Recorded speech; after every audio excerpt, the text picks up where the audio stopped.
back to our program, Diplomatic Economy, with such a wonderful guest, Mr. Huang. And he have a lot of good suggestions for us. What he said that we should not only say that this is not happening, we should know like what is the way to make it happen. This is very important. If even we want to export something to China, why we cannot? Even China want to be a buyer. He is a buyer. They want to buy it.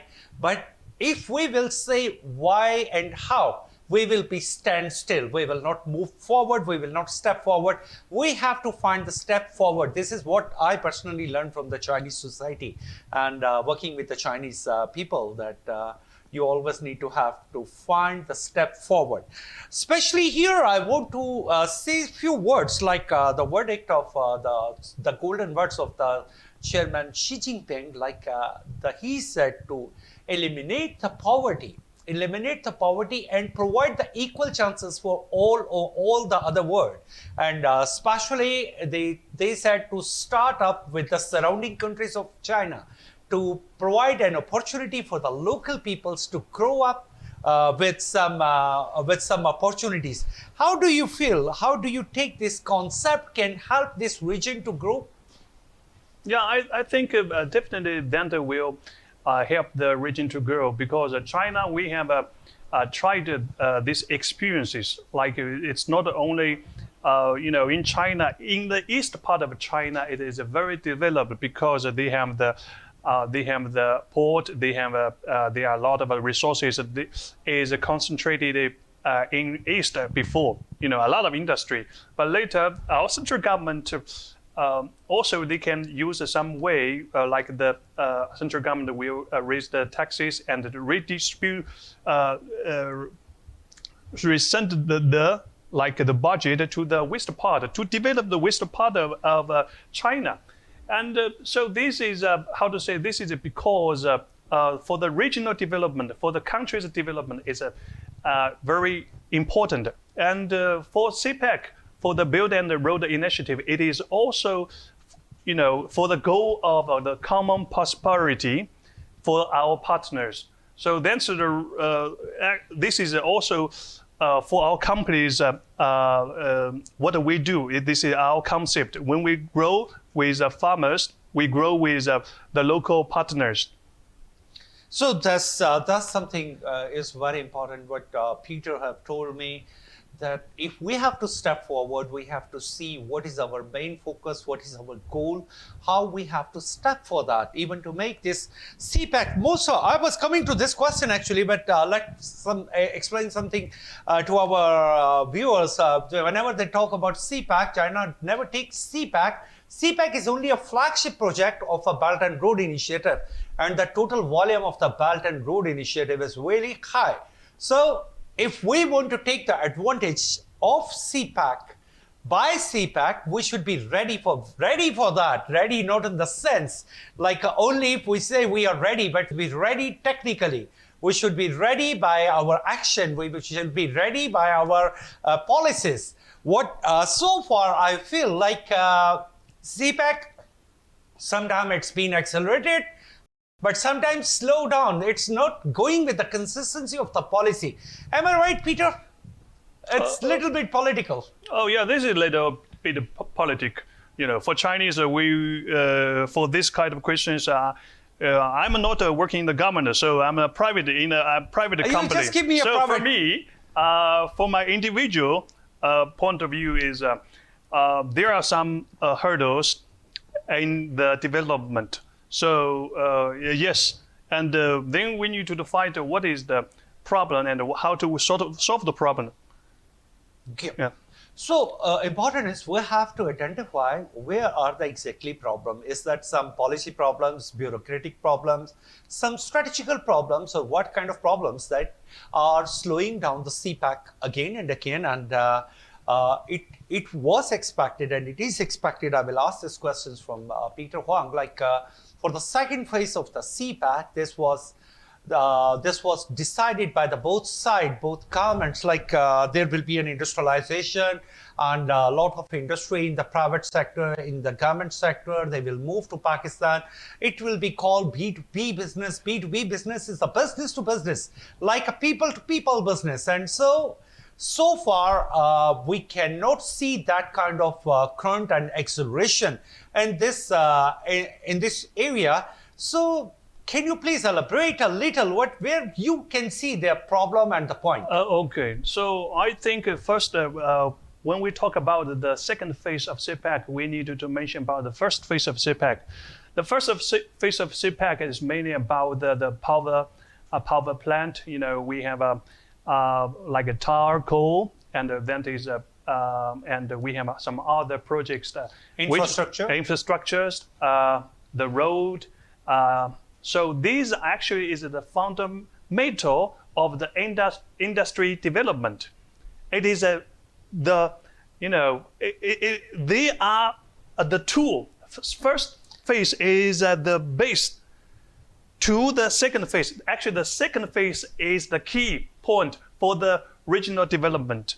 Because without the electricity, without good infrastructure, the road, and how could we say we can do the industrialization of Pakistan? Yeah, well, so I want to explain one more point is, Pakistani now the agriculture GDP in 2023 to 2024 financial year, that is 24%. Actually, this is very high. So the average, I think, is around the 5%. And that is because Pakistan has a lot of potential to be industrialized. Yes. Okay, मैं अपने नाज़रीन को ये बताना चाहता हूँ कि जैसे मिस्टर पीटर हुआंग ने कुछ एरियाज को आइडेंटिफाई किया और उसने ये कहा कि फर्स्ट फेज क्या है, हम लोगों को समझना चाहिए कि what is the first phase of CPEC. आप इस इंफ्रास्ट्रक्चर के बगैर सेकंड फेज में एंटर नहीं हो सकते. तो Chinese government is moving with the system and that system is like what that after the success of the first phase, of course, that's been successful. ये ज़्यादा से ज़्यादा mostly it was based on G to G. G to G means government to government, and it was mainly based on infrastructure.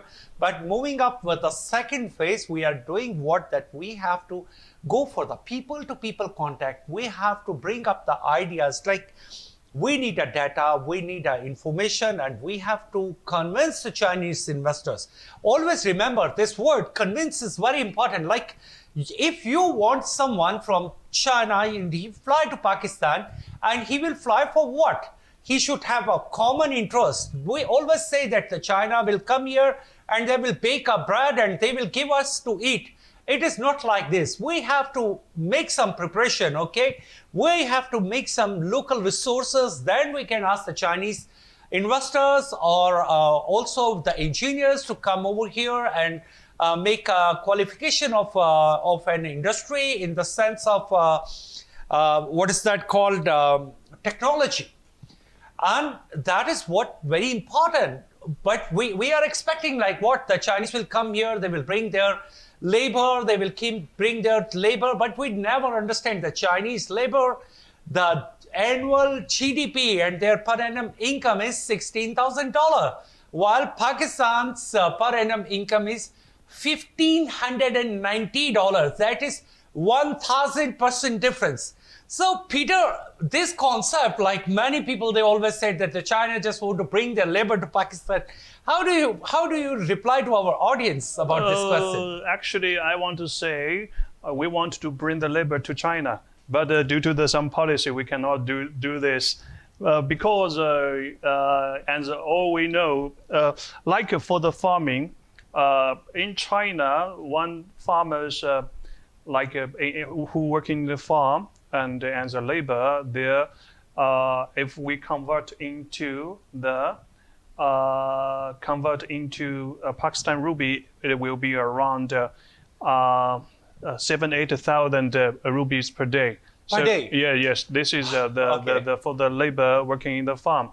So we will prefer to use local labor resources, and that's the reason Pakistan is a potential for some labor-intensive industries. And labor-intensive industry. Yeah, That's yeah. a very technical answer.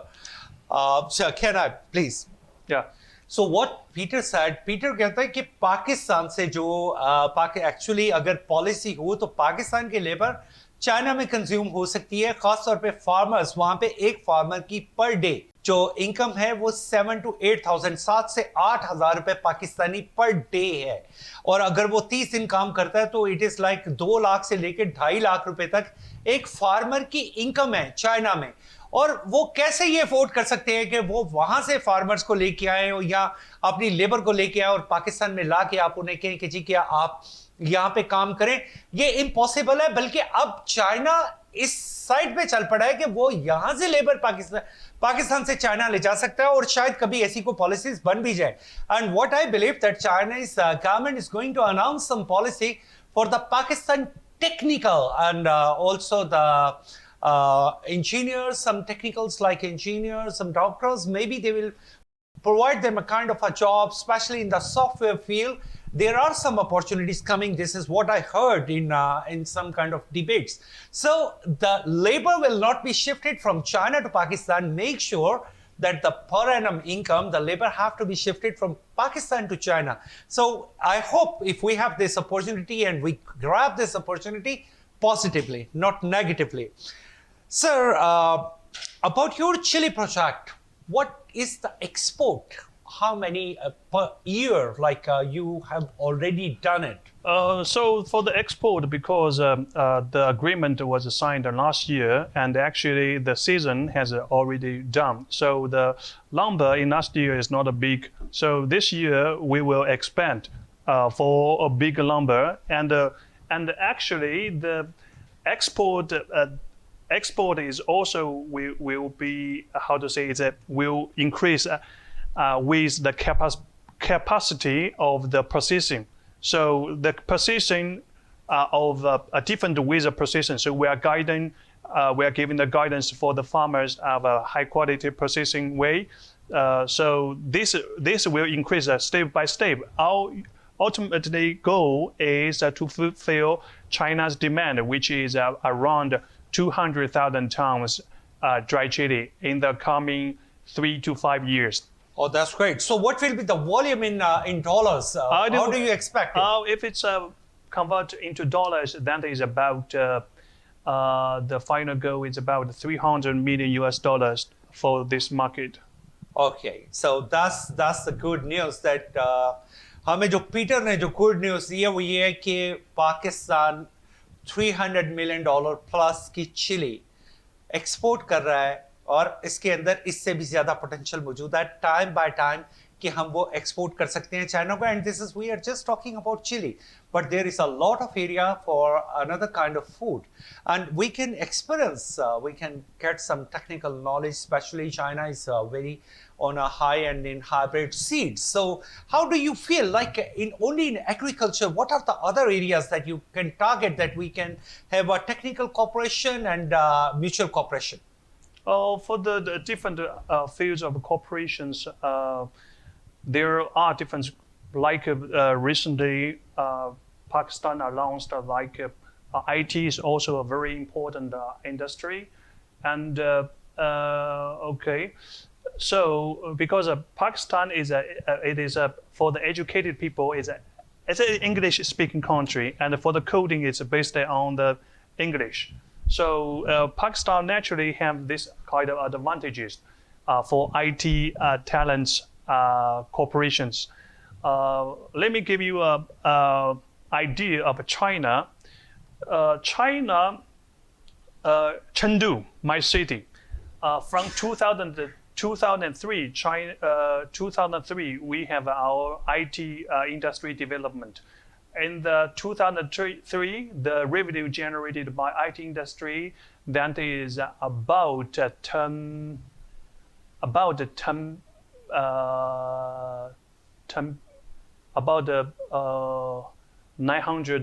900 million US dollars. Okay. And till 2000, after 20 years, the revenue generated by IT from my city, Chengdu, that is about 90 billion US dollars. Oh, that's a wonderful story. Like we are starving with opportunities for $2 billion, $5 billion, $10 billion, and Peter said only his city, Chengdu, his total volume for the IT exports is $90 billion. Okay, so that is actually the local, for the local revenues. And so for the IT, because there's a fast development for the IT industry in China, there's a lot of opportunities.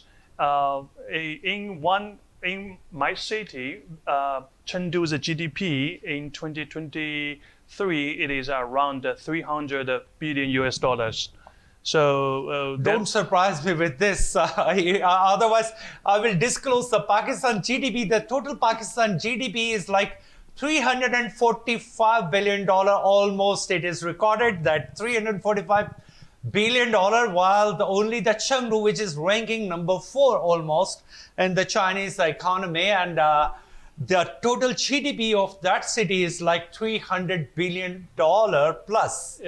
Yeah, I think then there is China and our city, Chengdu, is benefited by the industrialization.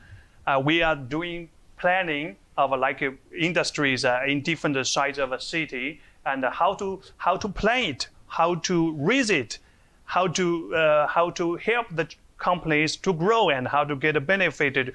So it is a long-term plan, and we do it step by step. So like east part of Chengdu, it is famous for automobile industry. And now in the east part of Chengdu, it's a part of Chengdu. And for the automobile, there is a capacity to produce 1 million automobile per year. Yes. Yeah. So only this is one district, one side. One district, and we also planned some IT industry in the south part of Chengdu. And we also have some medical industry in the west part of Chengdu. So we planned it well, and we take it very serious. How to help the companies to grow. This is very important. This is very important. Mister Peter Huang ने कहा है कि आपने government की policies होती हैं कि उसने कंपनीज को ग्रो कैसे करवाना है और उनको टेक्निकल हेल्प कैसे देनी है, उनको फाइनेंशियल हेल्प कैसे देनी है, उनके साथ इंफ्रास्ट्रक्चर में और इनिशिएटिव क्या देना है, ये चीज़ें बहुत ज़रूरी होती हैं और उसके साथ हमेशा कंट्रीज जो है वो ग्रो करते हैं। हमारी बदकिस्मती ये है कि हमारे पास एक भी कोई ऐसी सक्सेसफुल ना पॉलिसी है ना कोई सक्सेसफुल एग्जांपल है।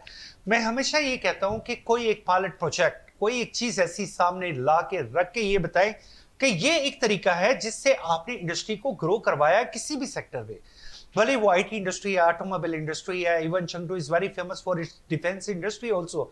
I know that. I have been to Chengdu many times, and I have seen that it's such a wonderful city, and you can enjoy a lot of Muslim food also in Chengdu. It's very famous for the Muslim food. Chengdu have a special kind of food. It is called hot pot, and it was mainly started by the Muslims at that time. What I listened this story.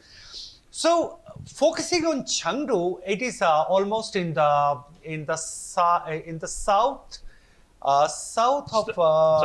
southwest of China. So Chengdu, is that Chengdu? What I listen that Chengdu is being like a second capital, is working for the Belt and Road Initiative, and all that roads and the train links to the other destination, the other 12 provinces, because China have 12 western provinces which are which have very vast land, but they don't have the rich resources. I mean, they have the rich resources, but they don't have the industrialization. So is that Chengdu is playing a big contribution? Big contribution for the economy. Oh yeah, Chengdu is play a big contribution. And for the something you just mentioned, then maybe it's from some other resources, because when it is from other resources. When China will make some big announcement, they will announce it from the official channels. So so for this we can keep our eyes on some other time. Yeah, on some other time. Yes. He is right, and because China have a very centralized government, like any plan they will execute. And once they will announce, they will execute it, they will step forward, and they will find many ways to step forward. They will find many other things to make it successful. Coming up to the southwest of China, it's like what we call Kashgar. And what I believe, China have really developed this area in many sectors, especially for the industries, for the trade, for the infrastructure. So will it help a lot to develop the CPEC and the relationship between China and Pakistan? Yeah, I think then it will help because in the west part of China and if it's in Kashgar is developing more and it is the road connections will work more efficiently. But what my question is like, is that this border closed for like 6 months or 4 months or 5 months? Is there any possibility that the both countries should have a plan to keep it open for all around the year? For the keep it open for all around the year, and I think this news has been announced, like it will open for all year. For the policy part is done. Now it's the technical part, like who will how yes. So how to maintain the half of the year during winter, and so now. Then the part I believe the concerned institutions are involved. They will work on it. So what I can understand from Peter Huang's first, he always believed one thing, that if something is announced officially, it is not like Pakistan, like we make the speculations, we make the stories, okay, maybe this is going to happen or maybe this is not going to happen. So, but what is important, what I learned from the Chinese, that whatever you do, you make an official statement about it, and then you have to follow it. We have to go for a short break. We are having a very healthy discussion with Peter Huang. Stay with us. We will be right back. Don't go far away.